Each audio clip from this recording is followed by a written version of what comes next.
Moringa. Y mientras hay 12 grados con 8 en la región metropolitana de Chile, en España no sé cuál es la temperatura y ya tenemos a nuestra invitada al otro lado del Zoom, así que le vamos a dar la bienvenida. Vamos a partir inmediatamente con la entrevista porque son pocas las veces que tengo la oportunidad de hablar con una de mis escritoras favoritas. Ya lo hice antes, en pandemia tuve una larga entrevista con Rosa Montero y ahora le damos la bienvenida nuevamente a nuestra radio para hablar de que es su penúltimo libro, porque después de este vino otro, que fue coescrito, del que vamos a hablar luego, pero este libro, El peligro de estar cuerda, es una maravilla de la que queremos comentar con su autora. Rosa Montero, ¿cómo estás? Muy buenos días. Ahí yo... Para lo temprano que es en el tiempo, en la estación. Sí, hace calor todavía en este... Bueno, acá... No, todavía no. Estamos empezando el Ah, verano, pero estamos en primavera, técnicamente, y hace un calor de verano, sí, sí. bueno, aquí también hace calor y nosotros estamos en otoño, imagínate cómo están las cosas. Pero bueno, nos hacemos cargo de eso y nos hacemos cargo también de la lectura de este libro que fue de mis lecturas de vacaciones y disfruté muchísimo. Y yo decía cuando lo leí que me recordaba mucho a otros libros tuyos como La insoportable idea de no volver a verte. Nosotras también tiene algo de esto que es ir mezclando historias de grandes personajes de la historia, en este caso de la cultura especialmente, con tu propia experiencia, con tu propia mirada, para que la gente sepa. El peligro de estar cuerda es una especie de ensayo con mucho dato que cruza lo que nos dice hoy día la neurociencia de cómo funcionan nuestros cerebros, la psicología también, y el psicoanálisis, y datos biográficos de grandes creadores y creadoras de la historia, y cómo en muchos de esos casos se han cruzado ciertas características particulares de su mente, ciertas tendencias a las adicciones, ciertas tendencias a la melancolía o a la depresión, y al mismo tiempo nos han regalado estas obras maravillosas. Así que partir preguntándote, Rosa, respecto al origen de El peligro de estar cuerda. ¿Por qué era para ti importante contar estas historias? Sí, bueno, mira, como bien has dicho, yo escribo novelas normalmente, pero tengo 3 libros que son muy difíciles de definir y que los llamo artefactos literarios y que son La ridícula idea de no volver a verte, La loca de la casa y El peligro de estar cuerda. Y entonces son, como tú bien dices, una mezcla de todo, porque también tiene ficción, medio ensayo, medio ficción, medio autobiografía, pero poco fiable y tal. Entonces, El peligro de estar cuerda digo que es como el libro de mi vida, porque realmente responde a preguntas que me he estado planteando desde que era muy pequeña. La primera línea del libro dice: siempre he sabido que había algo que no funcionaba bien dentro de mi cabeza. Así que desde entonces, desde la niñez, ya me preguntaba qué pasa, qué hay aquí dentro que está tan lleno de imaginaciones disparatadas. Y además, tú sabes, los novelistas empezamos a escribir de niños, ¿no? Entonces, también desde muy pequeña, desde muy joven, me pregunté por qué necesito sentarme en una esquina de mi casa a solas durante horas, semanas, meses, años a inventar mentiras, que es una dedicación verdaderamente estrafalaria, ¿no? Pero lo necesitas hacer para sobrevivir, para poder levantarte por las mañanas, ¿no? O sea que es otra pregunta muy interesante. Y luego eso se cruzó con con una cuestión que está desde el principio de los tiempos. Hoy mi perro, tengo una perra tremenda.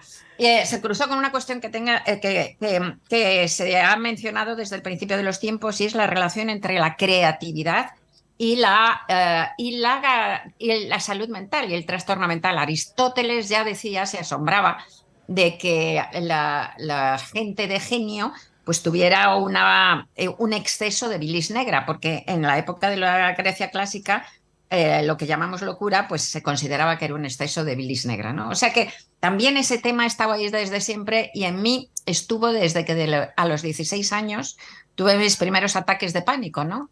Tuve ataques de pánico desde los 16 hasta los 30 años y pensaba que estaba loca. Así que ha sido otro de los temas de mi vida, ¿no? Reflexionar sobre qué es lo que llamamos cordura, a qué llamamos cordura, a qué llamamos locura, a qué llamamos realidad, porque la realidad es una construcción social, una construcción cultural.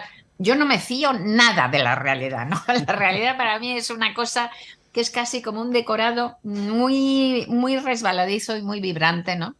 Así que de todo eso va hablando el libro, en efecto, y son cosas que estaban desde muy pequeña en mi cabeza dando vueltas, y lo alucinante es que tú sabes, tú no escoges los libros que haces, sino que los libros te escogen a ti, ¿no?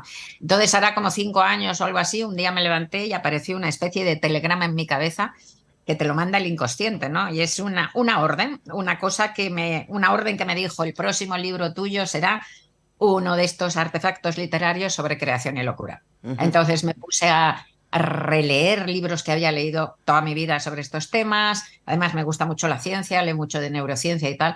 Y a leer nuevos temas y a leer sobre otros autores y tal. Y ahí empecé a hacer este libro y oye, lo alucinante es que por fin con este libro he conseguido contestarme todas esas preguntas que han estado retumbando en mi cabeza toda la vida, ¿no? Por eso es un libro que ha sido muy, muy importante para mí, desde un punto de vista pues emocional e intelectual, ¿no? Es como si hubiera hecho un mapa de esa parte de la vida. Y además también te diré que de todos los libros que he hecho es el que está teniendo una respuesta de los lectores más alucinante, porque es una respuesta apasionada. Todos los lectores me cuentan cosas suyas, me cuentan sus rarezas, por ejemplo, ¿no? Porque el libro reivindica el hecho de ser diferente. Ser diferente no es patológico, ¿no? Ujú. Entonces me cuentan sus rarezas, me dicen que se sienten reconocidos en el libro, que han dejado de sentirse avergonzados por partes suyas.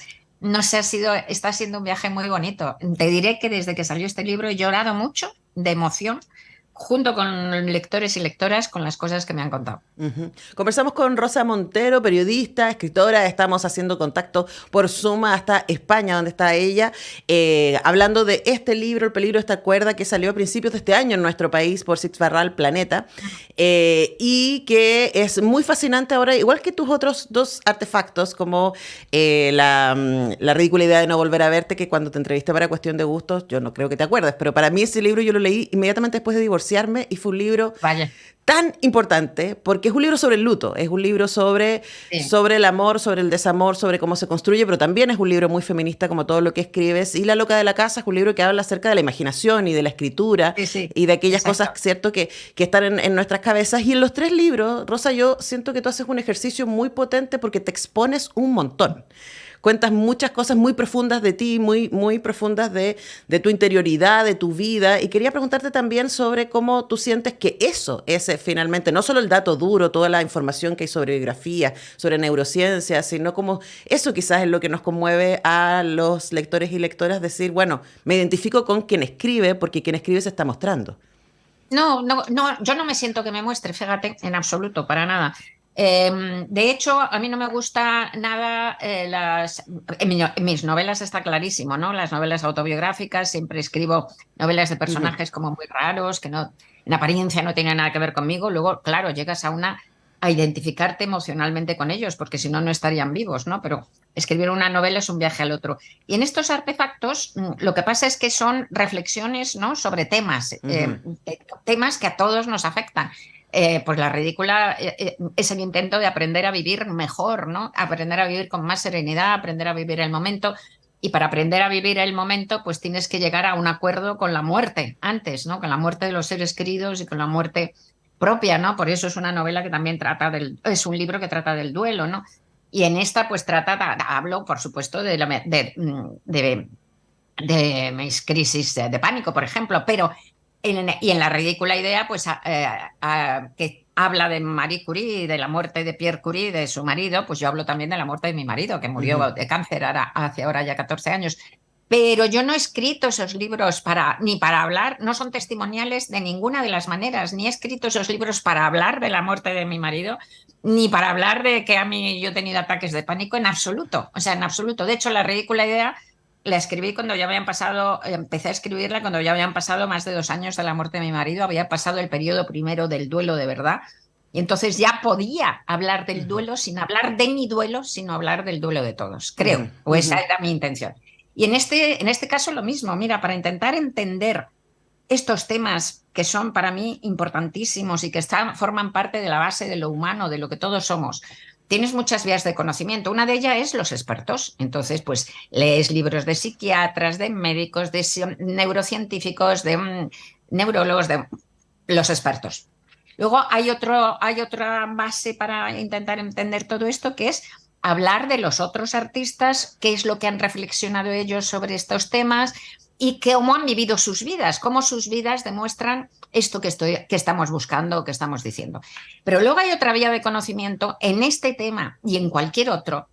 Si quieres conocer sobre lo que es ser un ser humano, una de las principales vías de conocimiento que tienes es el autoanálisis, porque es el análisis del ser humano más cercano y más indirecto que tienes. Pero para que ese análisis sea válido para todos, ese autoanálisis tiene que ser implacable. Es decir, tú tienes que analizarte a ti misma como el entomólogo analiza un coleóptero. Y así es como me analizo yo en estos artefactos literarios. Yo soy un ejemplar de estudio, punto. Es decir, en La ridícula ideal lo mismo, lo fui. Y en El peligro de estar cuerda, pues yo he sido mi propio escarabajo y mi propia entomóloga analizando el escarabajo, ¿sabes? Entonces, yo no siento que desde luego no son libros testimoniales para nada. Un libro testimonial es eso que dices, esto me ha pasado a mí, para eso lo escribes. No, yo lo que hago este libro para intentar entender qué es lo que nos pasa a todos y a todas. Y entonces, creo que es eso lo que atrae a la gente, porque ni siquiera, o sea, la gente al leerlo se siente identificada, pero no conmigo, se siente identificada en esa búsqueda, en ese espejo que estoy intentando construir para todos nosotros, para el ser humano, ¿no? Claro, y además en ese camino lo que hay es este punto intermedio entre lo que tú dices, las reflexiones de los artistas, sus biografías, los datos científicos y tu conducción, de alguna manera, que nos permite acercarnos a esto de un lugar mucho más amable, no solamente con el dato duro, más frío, sino con esa reflexión. Ahora tú decías, Rosa, recién que finalmente con este libro tú lograste responder algunas de las preguntas que te han acompañado a lo largo de toda la vida. Cuéntanos, por favor, cuáles sientes tú que son las respuestas más interesantes que aparecieron para ti en la investigación y la escritura de este libro. Es imposible contarlo en los pocos minutos de un Están en el libro, ¿no? De radio.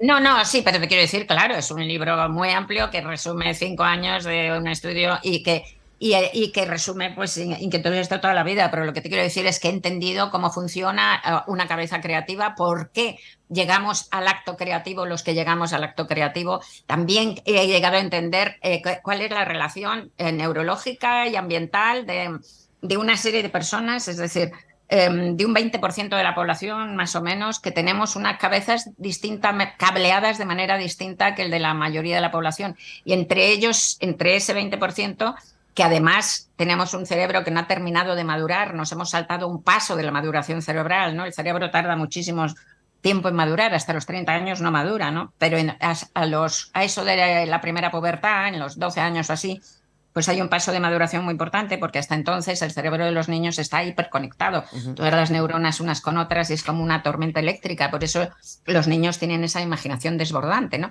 Pero en la primera pubertad pues hay un paso de la maduración cerebral muy importante, que consiste en que se podan las conexiones que no son útiles para centrar el cerebro en lo útil. Es decir, pues para cazar bien mamuts, para recolectar sin envenenar a la tribu, todo esto es bueno para la supervivencia de la especie, ¿verdad? Pero hay un 20% de la población que no se le poda el cerebro, y entre ese 20% está la gente con trastornos mentales, la gente que nos dedicamos a cosas creativas, hagamos bien obras buenas o malas, porque eso da igual. Y mi teoría es que también hay un montón de gente que a lo mejor no se dedica a cosas creativas, pero que tienen esa cabeza creativa también. Y entre ese montón de gente yo creo que está, por ejemplo, todas esas personas que son lectores apasionados, que necesitan leer para vivir, ¿no? Entonces yo creo que esos también tienen la cabeza poco podada y muy llena de retumbantes conexiones, ¿no? Eléctricas. Entonces, pues por ejemplo eso, ¿no? ¿Cómo funciona todo eso? ¿Cuál es, por lo tanto, la relación entre lo que llamamos locura y lo que llamamos cordura? También, ¿qué es lo que llamamos realidad, ¿no? O sea, todo eso termina conformando un todo coherente y un mapa, como te digo, en donde cada cosa tiene su lugar y tiene su explicación. Ahora, hay también algunas preguntas que quedan ahí retumbando que me parecen tremendamente interesantes. Por ejemplo, acá hay una de la neurocientífica Mara Diersten, que cierra su libro con una pregunta inquietante. ¿Qué habría sucedido si muchos de esos genios se hubieran tratado con nuestros métodos terapéuticos actuales? Nunca sabremos si todas las obras, producto de su estado mental, se hubieran realizado.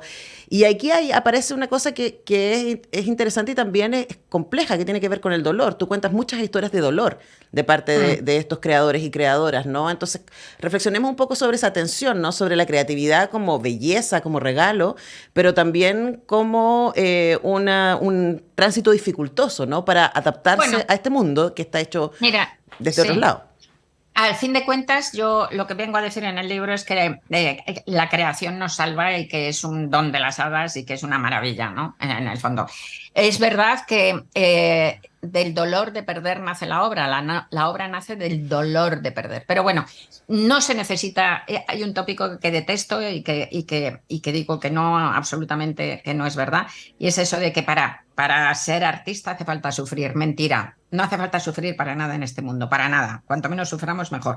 Lo que pasa es que imagínate al hombre o la mujer más felices del mundo. Imagínate la persona más feliz del mundo. Incluso esa persona, la más feliz del mundo, ya tiene suficiente sufrimiento con su propia muerte y con su propio deterioro de la vejez y con la muerte de los seres queridos como para escribirse media biblioteca.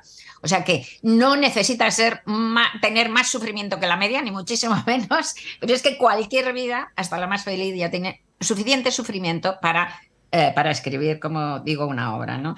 Entonces yo creo verdaderamente bueno, que está súper compensado. Tú fíjate, el tópico es verdad que en los escritores, por ejemplo, pues hay en los artistas en general, pero en los escritores los que más las estadísticas demuestran que tenemos más tendencia a problemas mentales, más tendencia a la depresión, más tendencia incluso al suicidio. Pero es que no hay que dramatizar porque sigue siendo minoritario y hay otras profesiones que tienen más tendencia al suicidio también que la media y que no nos parecen nada dramáticas, como por ejemplo, ¿sabes? Una de las profesiones que más se suicida, los dentistas. Y no pensamos, nadie dice, hay que ver qué vida tan dramática y tan torturada tiene el dentista, ¿verdad? Y del artista sí se dice. O sea que no es un topicazo, nada. Ujú. Bueno, y ahí aparece, ¿no? Esa capacidad de hacer las conexiones entre lo que hoy día nos dice la neurociencia, las posibilidades que tenemos, las herramientas que también podemos para Sí. vivir nuestra creatividad y nuestras pasiones de las maneras más interesantes. Para cerrar, Rosa, preguntarte, tú decías, este libro te ha dado muchísimas alegrías, muchísima conexión con lectores y lectoras de todo el mundo. Imagínate, Sí. estamos teniendo esta conversación desde Santiago de Chile a Madrid, Sí. porque el libro sigue dando vueltas y sigue llegando a nuevos lectores y lectoras. ¿Qué es lo que más atesoras de esta comunicación, de este momento, después de que estuviste 5 años trabajando en este libro y ahora te devuelven las lecturas quienes te siguen? Pues ya te digo, está siendo un viaje extraordinario, el mayor de mi vida, porque te das cuenta de que los libros tienen su vida después de que tú los escribes. Yo no lo escribes porque necesitas escribirlo, lo escribes para ti, para intentar encontrar esas respuestas, ¿no?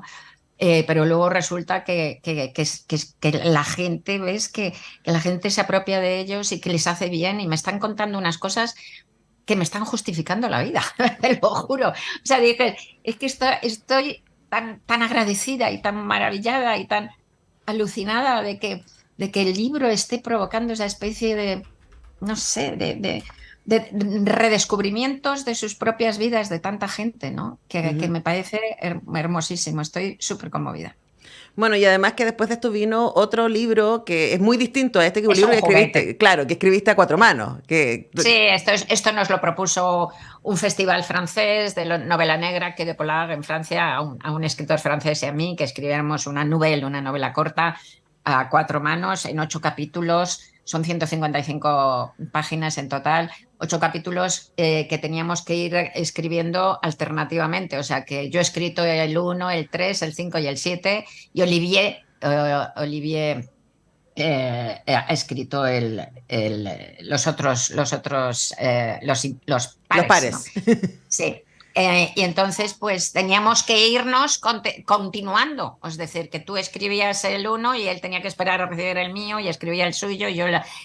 Pero claro, al mismo tiempo también nos fuimos poniendo un poco, intentando poner un poco de acuerdo por medio de emails, ¿verdad? Para porque claro, una novela negra tiene que tener como una estructura muy cerrada. Entonces, para que no fuera un disparate total, pues nos tuvimos que ir poniendo de acuerdo. Y todo eso lo tuvimos que hacer en 3 meses y una semana, porque teníamos que terminar el libro para sacarlo para el festival. Bueno, ha sido electrizante, es un divertimento, ha sido divertidísimo, nos lo hemos pasado genial y ha sido fascinante hacerlo, muy bonito. Bueno, La Desconocida, la novela de Rosa Montero junto a Olivier Track, que Bueno, vamos a tratar de leer. Todavía no llega a mis manos, así que apenas llegue lo estaremos leyendo y esperamos poder comentarlo contigo con más detalle, Rosa. Muchas gracias, Rosa Montero, por este tiempo con Radio Universidad de Chile. muchas gracias a ti, cariño. Un beso muy grande para ti y para todos. Un abrazo. Nosotros vamos a la música, a la pausa y ya regresamos con más semáforo.